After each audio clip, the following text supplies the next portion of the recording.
As you can see, the subject of this morning will be media funding and media plurality. And I have the pleasure to announce Eva Wagner, who is a professor of public law in Augsburg and a well-known expert of media law in Germany and of course beyond. And she will talk about this subject and make some reference to the European Media Freedom Act, which is currently discussed in Brussels, yes, as so to speak, a kind of basic law for media in Europe. Eva, you have the floor. Thank you very much for the kind introduction, and thank you and Martin as well for inviting me to this conference. I have already learned a lot, and I'm delighted to speak to you all today on the topic of media funding and media plurality. As I do not work in English all that often, I will be rather reliant on my script. I hope that is okay. For clarity reasons, I think it's better to do it this way. In my keynote today,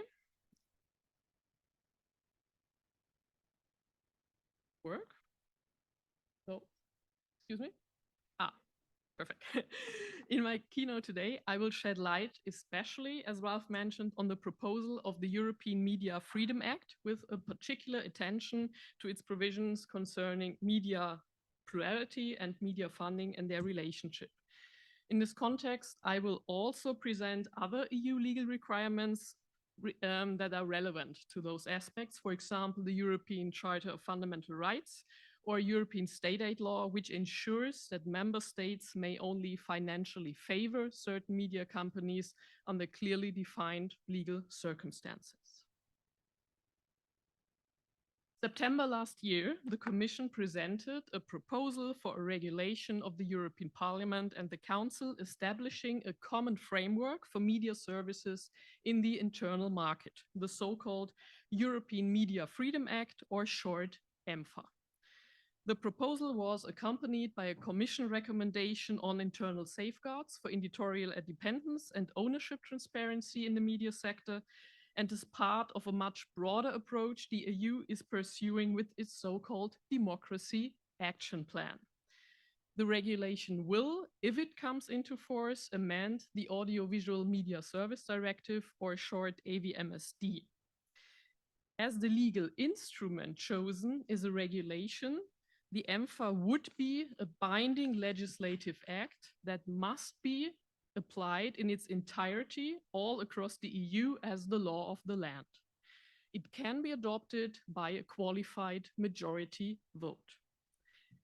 The EMFA is currently subject to the so-called trilogue negotiations in the European legislative process, in the course of which the Council and the European Parliament have recently adopted their negotiating mandates. The EU institutions involved have thus entered their final negotiating phase. In terms of its potential scope of application, the EMFA affects all media, and thus, unlike the AVMSD, for example, also covers radio and the press, traditional and digital. Furthermore, the EMFA was explicitly announced as a step towards safeguarding media freedom in the EU, and is indeed clearly aimed at ensuring diversity of content, editorial freedom, and sustainable funding of media outlets, all obviously with the purpose of strengthening the democratic function of the media. The substantive rules of the EMFA cover a wide range of different areas and contain a rather confusing mixture of harmonization measures with different addressees and, last but not least, a relatively far-reaching institutional component. Its key elements include the protection of journalists and their sources and editorial independence, also, and this is new, vis-à-vis media service providers itself or the owners. An independent public media service with a stable source of funding. Safeguards to ensure media pluralism against national authorities and to prevent media concentration distinct from union or member state national competition law assessments, the allocation of public funds of state advertising, specifications for so-called audience measurement systems, and the protection of media content online vis-à-vis very large online platforms, in addition to the DSA. And then a so-called right to a plurality of news, as well as a right of customization of the media offers on devices and interfaces.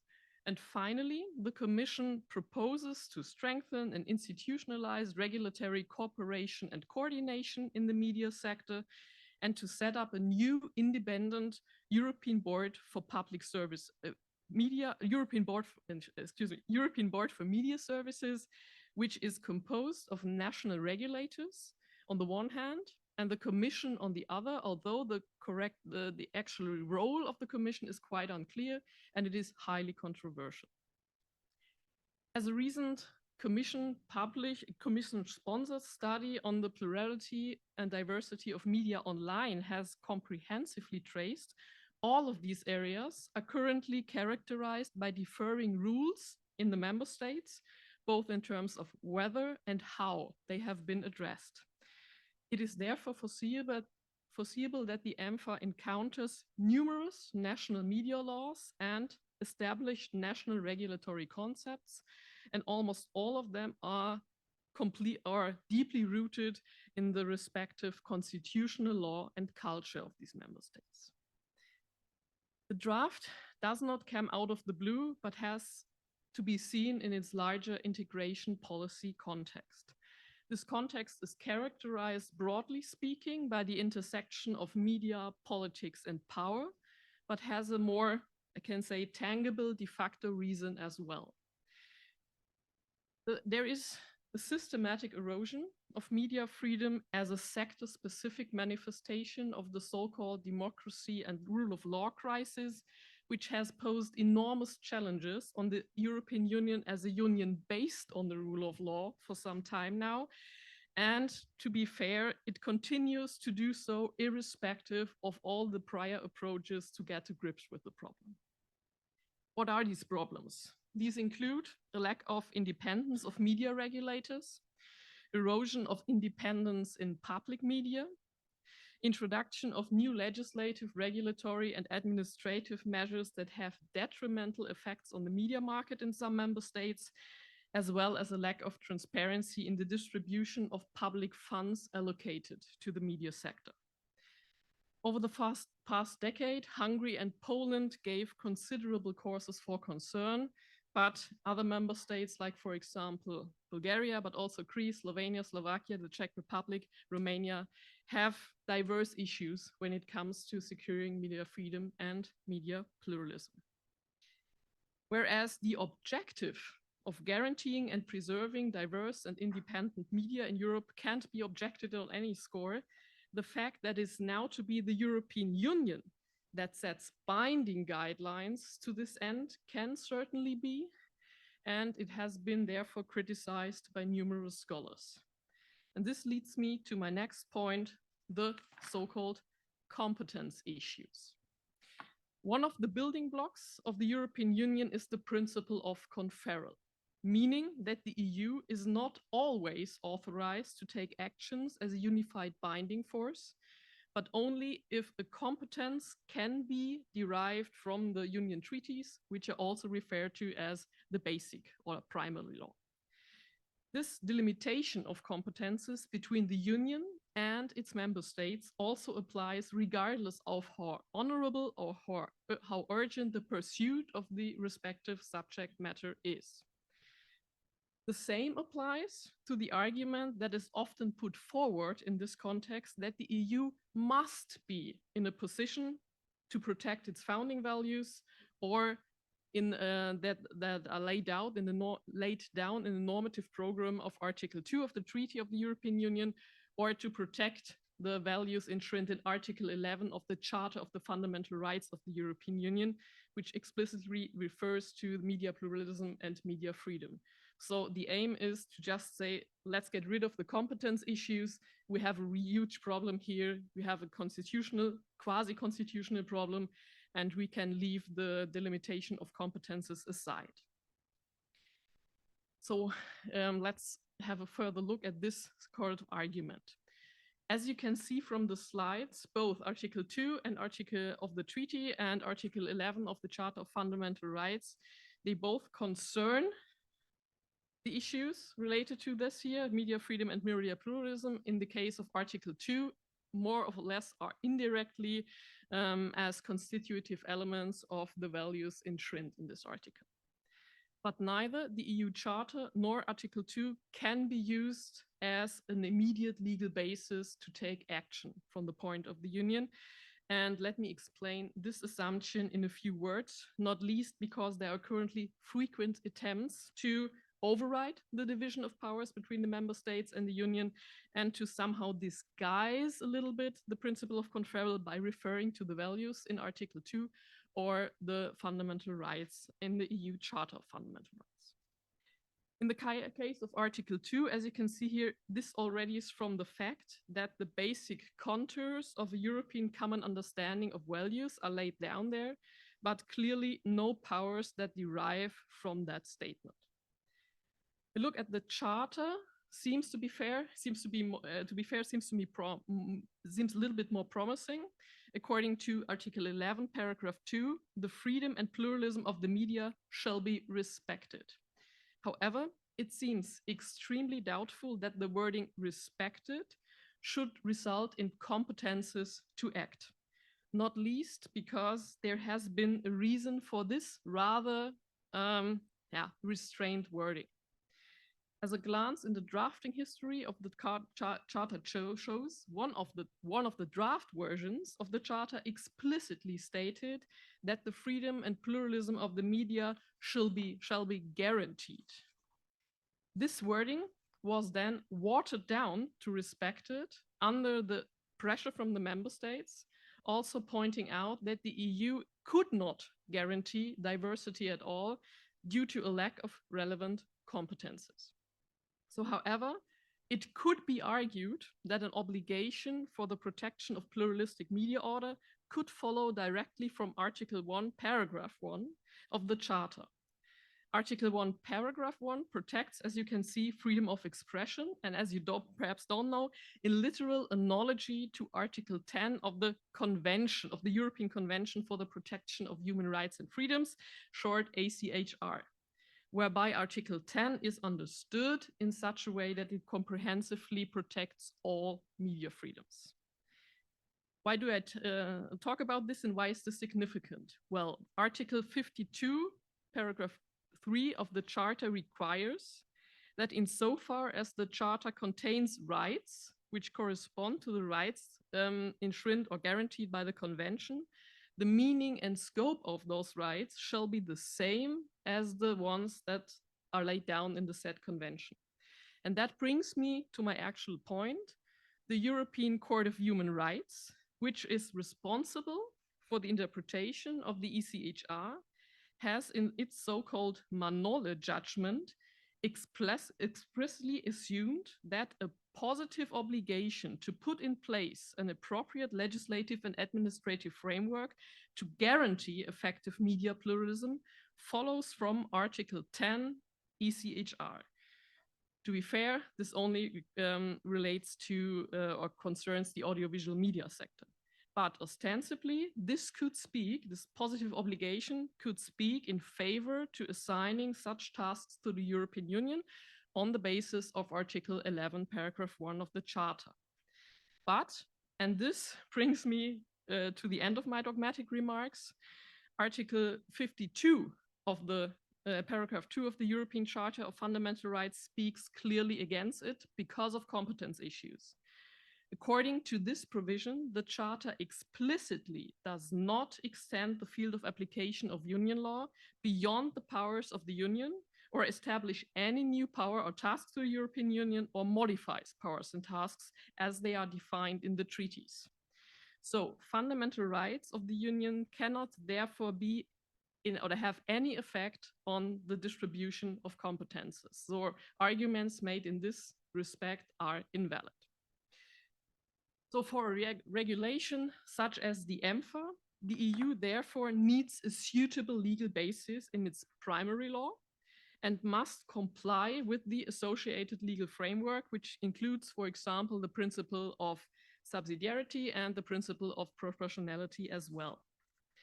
And with regard to the EMFA, the viability of the legal basis chosen by the Commission, which is Article 114, I will come back to that, is already highly controversial, although the criticism varies in its strength and persuasiveness depending on which of the many areas the EMFA regulates are addressed.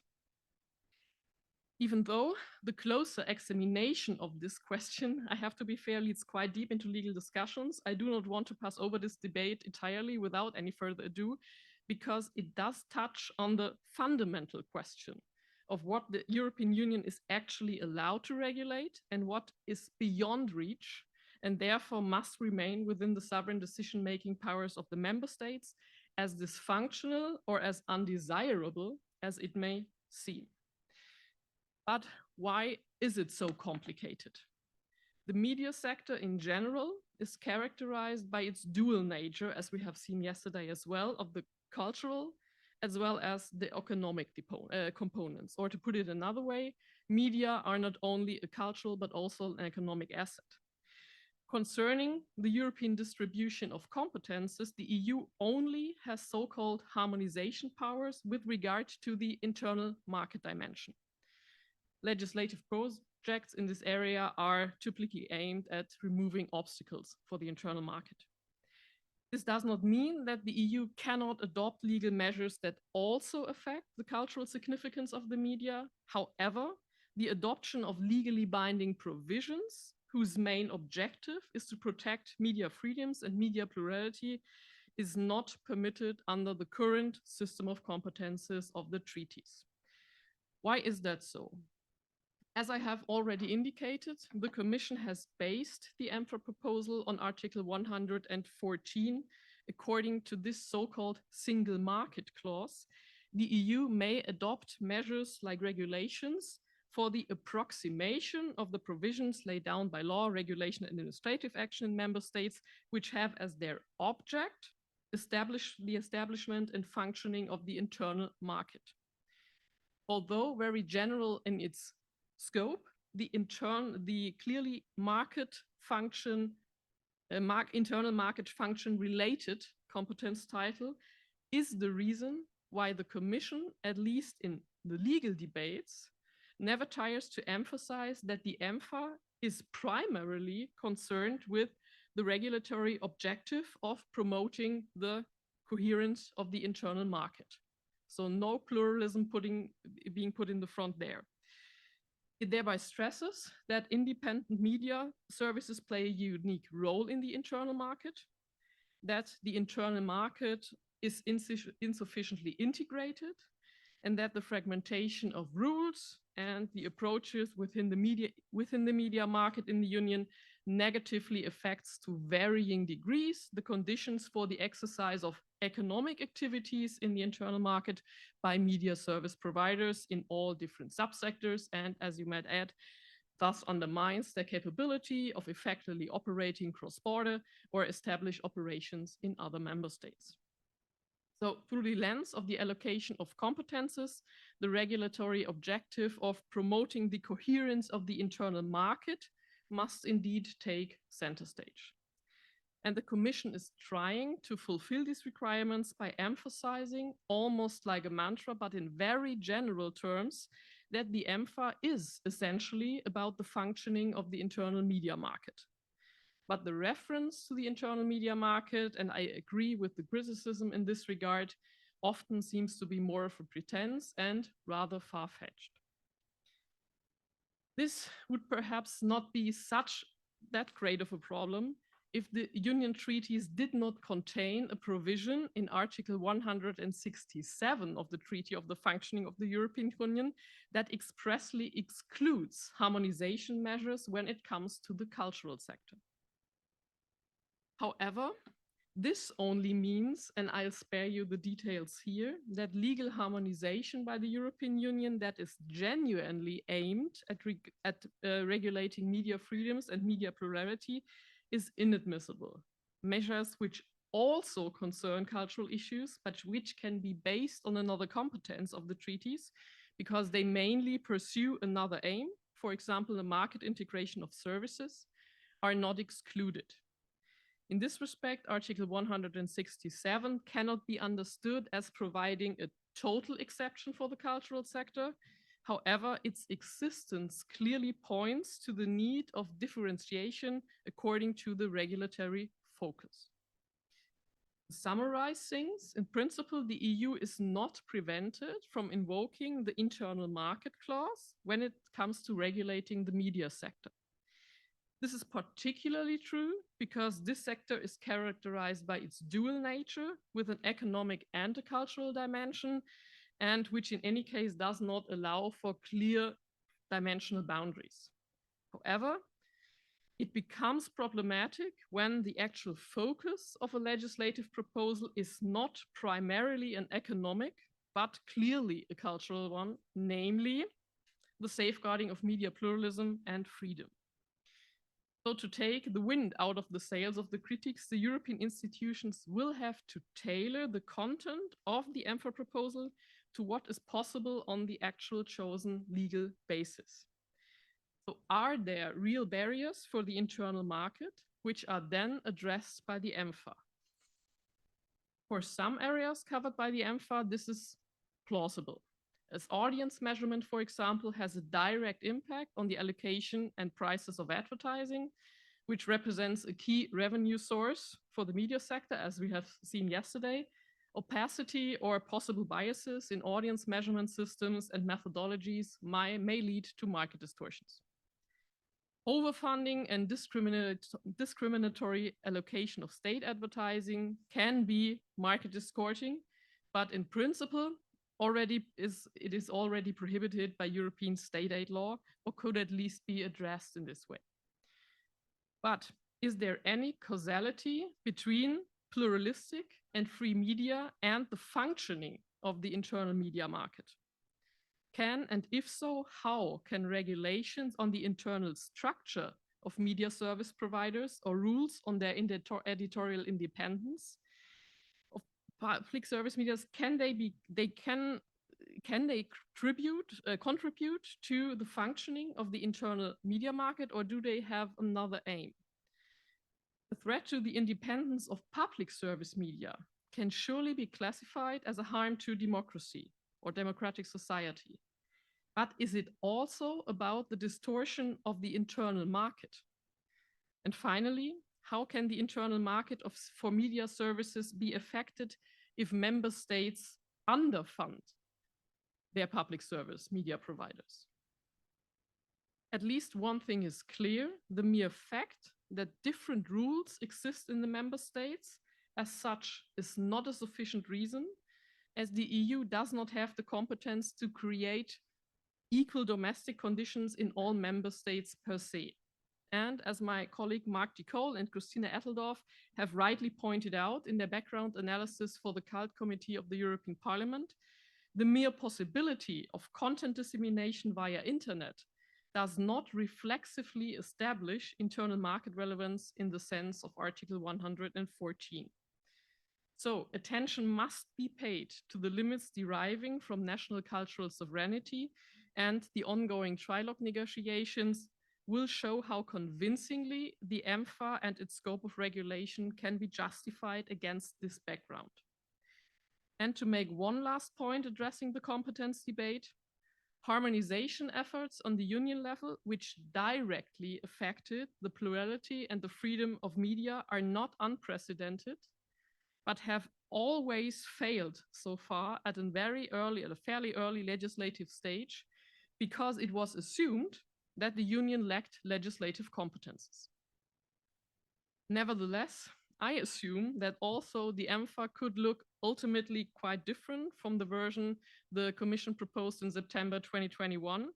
It will be adopted despite all resistance, not least because it can be seen at least partly as an attempt to respond to the systematic erosion of media freedom in several member states, and the EU institutions are under considerable pressure to act here. Especially the Parliament, has repeatedly called on the Commission to take action to promote pluralism and independence in the media market. And similar demands can also be found in the final report of the Conference of the Future of Europe, in which the participating citizens called on the Commission to further promote the independence and pluralism of the media, in particular by introducing legislation to counter threats to media independence through EU minimizing EU-wide standards. My impression is that politically, the discussion about 114 as the EMFA's legal basis is off the table, despite all the legal issues. As far as I know, the German delegation has also given up its fundamental opposition. But hopefully, this all won't end up, as a Hungarian colleague and media freedom activist quite aptly expressed in the blog post, we might end this way, that it is too much for the others and way too little for us. So let's now take a closer look at what could be too much and too little, and check on the EMFA regarding its provisions concerning the relationship, in our case, between media funding and media plurality.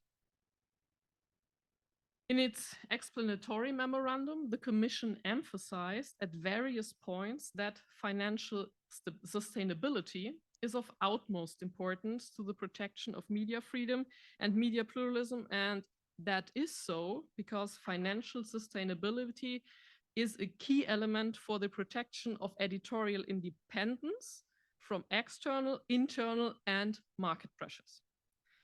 And indeed, it is quite convincing that securing diverse and sufficient financial resources could bolster resilience and independence of media and support the provision of quality services to a European audience.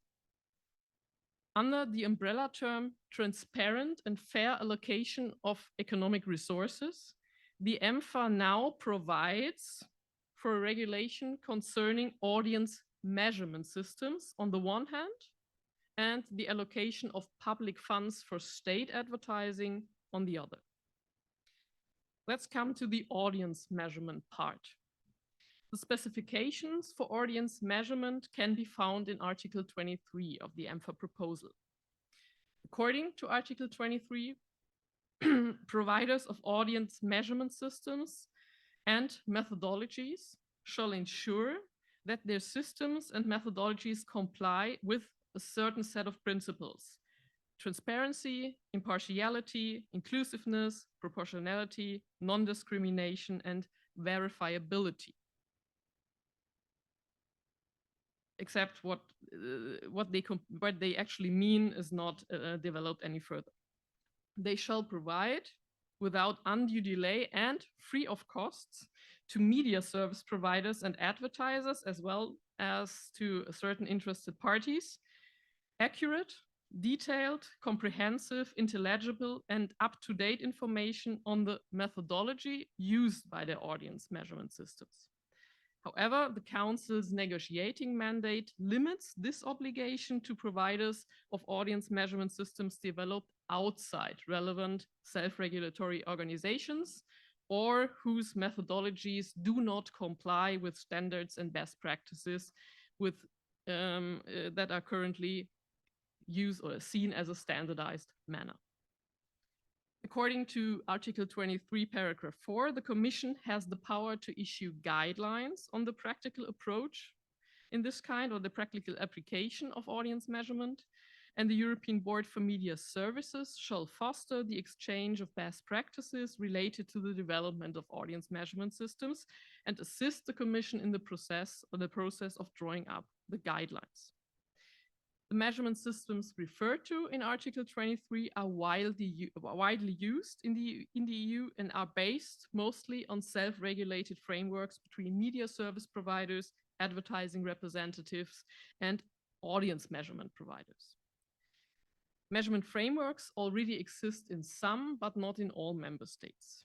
And as audience measurement is a crucial tool to evaluate the performance of media content online, and therefore also has a direct impact on the allocation of prices of advertising, which represents, as I already said, a key revenue resource for the media sector. The internal market relevance, as well as the ratio behind this provision, is comprehensible. Opaque and biased proprietary systems of audience measurement may skew advertising revenue flows, negatively affect media service providers, and disadvantage competitors that provide audience measurement services abiding to industry-agreed standards. So depending on how the final version of the provision may look like, regulatory tensions may arise or may appear with regard to the obligations that apply for providers of audience measurement systems under the so-called B2B regulation or the Digital Market Act, including those concerning ranking or self-preferencing. But we have to wait until the final draft is presented to us. However, Article 23 of the EMFA proposal seems to be more tailored to the specific needs of the media sector. Concerning the next point, state advertising. It seems to be, for some member states, it doesn't seem to be a real issue, but for some member states, it seems to be one of the biggest issues they have. So whereas the placement of public advertising in private media is of comparatively low relevance in most of the EU member states, in some member states like Hungary, but I guess, for example, in Poland as well, direct advertising by the government and 100% state-owned companies sometimes downward draw other advertisers. And there was a study by the so-called Mertek Media Monitor, and it found that after 2010, there were press products on the Hungarian media market that generated more of 40% of their advertising revenue from public advertising. And in 2016, this share was as high as 80% for political daily newspapers with said to close ties to the government. So diverse studies, for example, performed by investigative journalists by the Hungarian Mertek Media Monitor, indicate that state advertising has been used to a vast extent to channel money to favorite media enterprises in all media subsectors, but tends to have particularly negative effects on the press, which has been weakened by decreasing advertising revenue all over the place. So overall, it becomes clear that state advertising can be used as an instrument to transform media markets. On the one hand, this clearly poses the risk of jeopardizing the editorial independence of the funded media, but also of shielding pro-government or compliant media from the risks or from economic risks in a way that distorts the market, although not necessarily the cross-border market. In addition, however, there are apparently some doubts as to whether a completely reliable methodological content analysis can be produced that is capable of establishing or providing the causality between public advertising and biased reporting. Article 24 of the EMFA now tries to tackle this issue by imposing distribution criteria and transparency requirements. Public funds or any other considerations or advantages made available directly or indirectly by public authorities or entities to media service providers for the purpose of state advertising shall be awarded according to a transparent, objective, proportionate, and non-discriminatory criteria, and through open, proportionate, and non-discriminatory procedures. Furthermore, accurate, comprehensive, intelligible, detailed, and yearly information about their state advertising expenditure has to be made publicly available, and has at least to include the legal names of the media service providers from which the advertising services were purchased, and the total annual amount spent, as well as the amounts spent per media service provider. But I'm not quite sure if transparency comes even close to the solution of the Hungarian problem, as, for example, the aforementioned Mertek Media Monitor has been publishing this kind of data for several years now without any or close to no effect. However, legally binding or legally mandated transparency obligations could, of course, increase awareness and provide useful data in order to at least be able to counter excesses with other instruments, such as, for example, instruments provided by state aid law.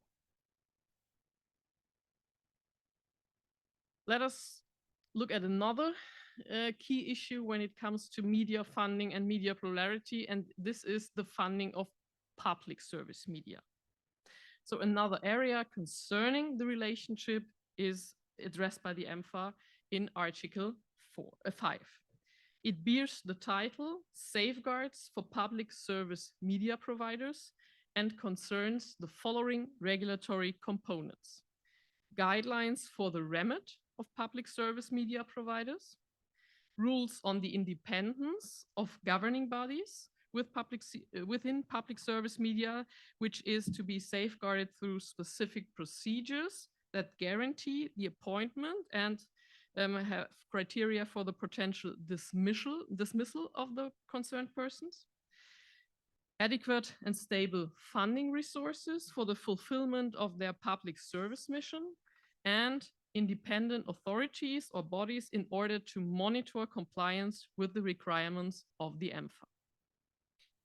As inter alia, the recent study Funding Democracy, Public Media and Democratic Health by Timothy Neff and Victor Pickett has shown high levels of secure funding for public media systems and strong structural protections for the political and economic independence of those systems are consistently and positively correlated with healthy democracies.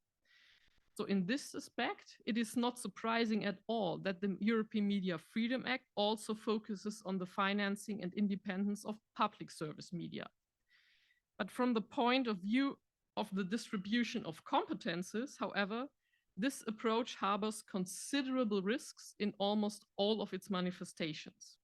Or to quote Cole Etteldorf, dedicated rules aiming specifically at the public service media based on their special role were for a long time regarded as being entirely out of competence of the EU, which is why it can be seen as a huge surprise that Article 5 addresses guarantees for public service media providers. And it can indeed. Until the EMFA was proposed by the Commission, public service broadcasting, or more generally speaking, public service media, were addressed by EU law only by the means of state aid law in relation to their financing, as well as provisions that apply to any types of audiovisual media service providers. And there are really good reasons for this. Without prejudices to the restrictions arising from Article 167, which I have already mentioned to you, the so-called Amsterdam Protocol is of particular relevance when it comes to the independence of and funding of public service media. In this protocol, that is an integral part of the Union treaties, the member states unequivocally stated in response especially to the possible limitations of their competences by EU competition law, that the application of the treaties finds its limits in their power not only to decide about the funding, but also the definitions of the remit and the structure of the public service media. As an interpretive directive, the Amsterdam Protocol has not meant that the financing of public service broadcasters by state or state-induced funds will not be regarded as aid within the meaning of EU competition law at all. However, it is reflected in the interpretation of a central justification and exemption under state aid law to safeguard non-economic objectives related to a common good. Among other things, this becomes important when assessing whether the public service remit defined by the member states fulfills the criteria of a service of general economic interest within the meaning of European competition law, and assessments whether the rules in place are preventing overfunding. For example, the Commission's broadcasting communication states in this respect, and I quote, "As regards the definition of the public service in the broadcasting sector, the role of the Commission is limited to checking for manifest errors. It is not for the Commission to decide which programs are to be provided and financed as a service of general economic interest, nor to question the nature of the quality of a certain product. The definition of the public service remit would, however, be in a manifest error if it included activities that could not reasonably be considered to meet the democratic, social, and cultural needs of each society." So the control criteria of the Commission are quite decent here from the perspective of the member states. For the sake of completeness, I would like to add that according to the current legal practice, somewhat stricter requirements apply to the area of digital media services than to the traditional linear media services. In the case of digital on-demand services, the member states must check the plausibility of the fulfillment of the remit by means of a specific examination procedure in which interest groups must also be given the opportunity to raise concerns, for example, when it comes to possible market distortions. Where the impact on the market is predominantly detrimental, the Commission considers public funding of these services to be proportionate only if it is justified by the added value resulting from the fulfillment of the social, democratic, and cultural needs of society, taking into account the entire existing public service offer. However, it is interesting to see whether this somewhat stricter approach to digital media services now changes in the light of the EMFA. In terms of funding, it is standard practice that while the member states are free to choose the means of funding, the Commission has to verify that the state funding does not affect competition in the common market in a disproportionate manner, and therefore the amount of public compensation must not exceed the net costs of the public service mission, taking also into account other direct or indirect revenues derived from the public service mission. So until now, European law has thus only dealt with the question of funding under the auspices of state aid law, and due to this distinct perspective, only with a view to overcompensation. With Article 5 of the EMFA proposal, an expansion on what should be the mission of a public service media provider and how it should be fulfilled, as well as the issue of deliberate underfunding, are now also coming into focus. However, it remains unclear how this all has a significance for the internal media market, as the remit of public service media is determined by the member states typically targeting only the national market and is oriented to cultural peculiarities as well as market conditions in that state. Only a few public service media are actually active outside of the territory of their home states, or even have a cross-border focus, something that in many states would be in a contradiction to the scope of the mission, because this space is intentionally left to commercial providers. The Commission construes now the internal market dimension by pointing out that uneven safeguards related to independent governance and balanced coverage by public service media across the member states may lead to biased or partial media coverage, distort competition in the internal market in this way, and negatively affect access to independent and impartial media services. I would be open to convincing reasons how this should actually be the case, but I remain extremely doubtful for the moment. Besides that, it is not clear to what extent monitoring of compliance shall take place, as the EMFA does not contain specific allocation of supervisory tasks or even a sanctions regime. And this brings me to my almost final point on the planned new Europe-wide media regulator, not least because the aforementioned EMFA provisions, which are intended to protect media freedom and media pluralism, must also be monitored and, if necessary, enforced by somebody. As I have already mentioned briefly in the beginning, the proposed regulation also contains the institutional component, the new European Board for Media Services. It is intended to replace the European Regulators Group for Audiovisual Media Services called ERGA, created on the basis of the AVMSD. Compared to those currently assigned to ERGA, the tasks of the board now are considerably expanded, besides the fact that the EMFA lacks any specific allocation of supervisory tasks. This European media-wide supervision authority has triggered harsh criticisms in Germany, but other member states as well, and rightly so. The independence of the EMFA's proposed European Board for Media Services is highly uncertain and gives rise to serious concerns. On the one hand, the board can only be as independent as the national regulatory authorities that constitute it, and there are considerable problems in this respect in several member states. Secondly, the Commission plays a key role in the supervisory structure, whereby it is evident that the Commission exercises political authority and thus in no way corresponds to the concept of media's independence from the state.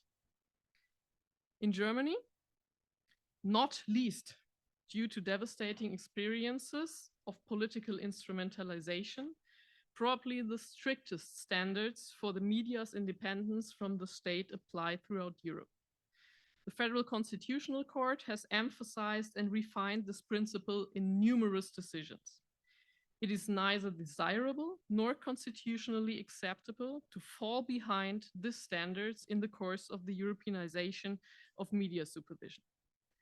It is perfectly understandable that media freedom activists and social society organizations, particularly in member states where media supervision is inadequate, put their hopes in upscaling supervisory structures to European level.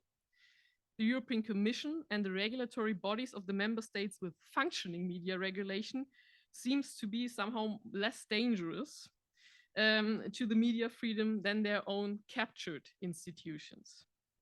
For the member states such as Germany, however, all setbacks to the constitutionally rooted freedom from the state or freedom from state interference are absolutely non-negotiable.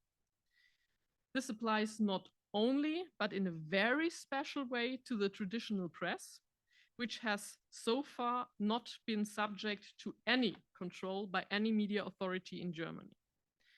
So as long as tasks and powers of the board are not exactly clear, the independence of the regulatory authorities are not ensured beyond doubt, as long as the Commission plays a more or less decisive role in the course of media supervision, I cannot see how the EMFA could align to the German constitutional requirements.